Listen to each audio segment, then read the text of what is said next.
trying to be right with the Lord and whatnot. I'm dating.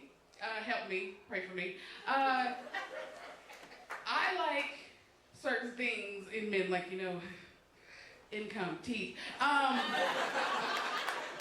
What I get is not that. It's always 65 and up. It's been like that since I was in my 20s. I don't understand why I have the magnet, the whole entire magnet of 65 and up.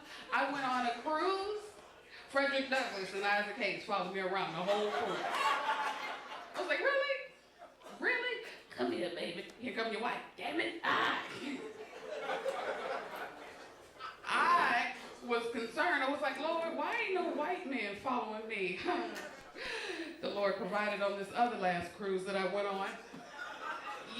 Yeah, the oldest white man alive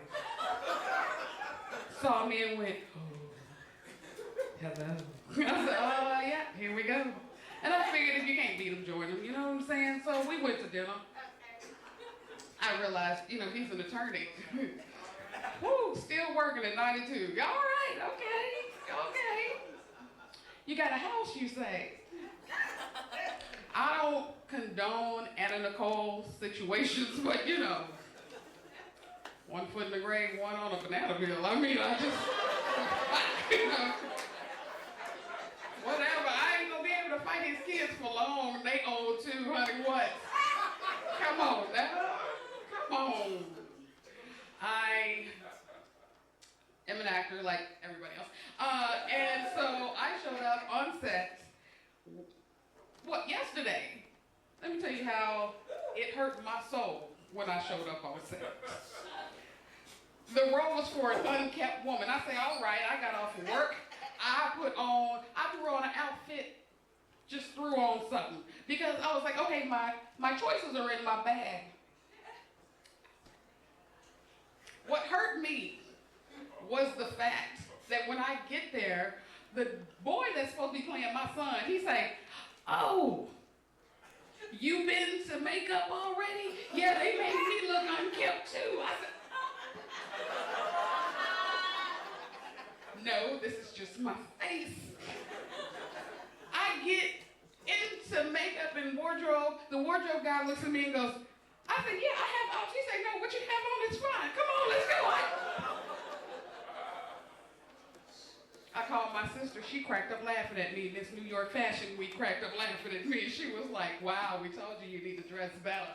First of all, heifer.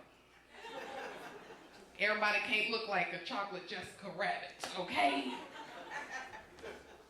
I'm gonna start working out. My coworker looked at me. He say, what you mean working out? You not fat. I say, first of all, doofus, I didn't say I was fat. I said I need to work out. He said, well, I'm just saying, you're not fat. I understand that. Well, who told you need to lose weight? My drawers.